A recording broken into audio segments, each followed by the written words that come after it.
My name is Linda P., and I am pleased to join you to discuss how corporal punishment had a negative effect on my daughter, Audrey, and how my efforts to protect her from this practice were unsuccessful. My daughter Audrey attended schools in Webster County School District in Mississippi from 2nd until 12th grade.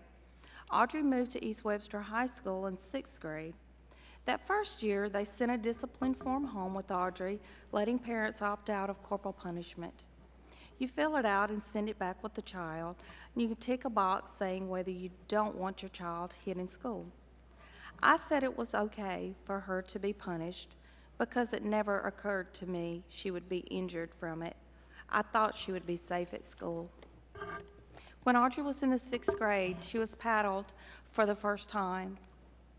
In general, the paddles are wood and about 15 inches long with a handle at one end. The gym coach paddled her for being tardy for gym class. There were 10 kids late for class that day, and the coach lined them up and hit them on their behinds in front of the other students. When Audrey got home that day, she was pretty upset. She told me that she had gotten one lick. She had purple bruises. You could see the mark of the paddle across her buttocks. I was shocked and infuriated. I couldn't believe that one lick could make marks like that. I was so upset, I called my sister, who said I needed to take her to the emergency room, and so that's what I did. After that incident, I made it clear to the school that I didn't want Audrey paddled again.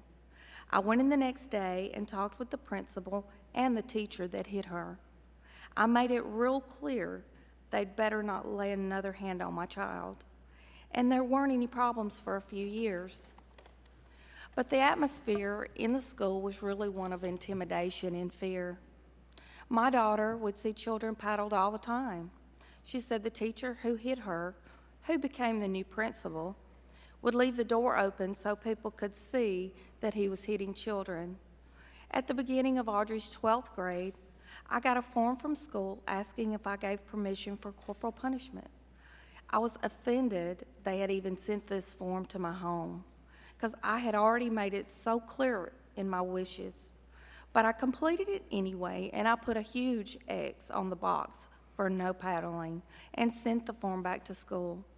In March 2007, only a few months before Audrey was to graduate, she was paddled again by this principal, the same man who was directly told before that I objected to the school using corporal punishment. She was hit for violating the dress code because she was wearing sweatpants that fell between her knees and her ankles. She received 2 blows from the principal in his office, and she was paddled in first period and had bruises all over by third period. I got her into the doctor's office, and he documented the welts and bruises. I called the superintendent and told him what happened. I didn't understand how they could paddle her when I'd signed the form telling them not to. I was so upset, but the school said they couldn't find the form. I trusted the school to keep the form safe in its files. After Audrey was paddled again, I tried everything I could to think of to protect my daughter. I went to the sheriff's department to file charges. I went to the school board meeting to talk about it. I filed a complaint with the State Department of Education, but nothing happened. And I tried to pursue a court case, but we couldn't get anywhere. There's immunity for teachers who paddle in school.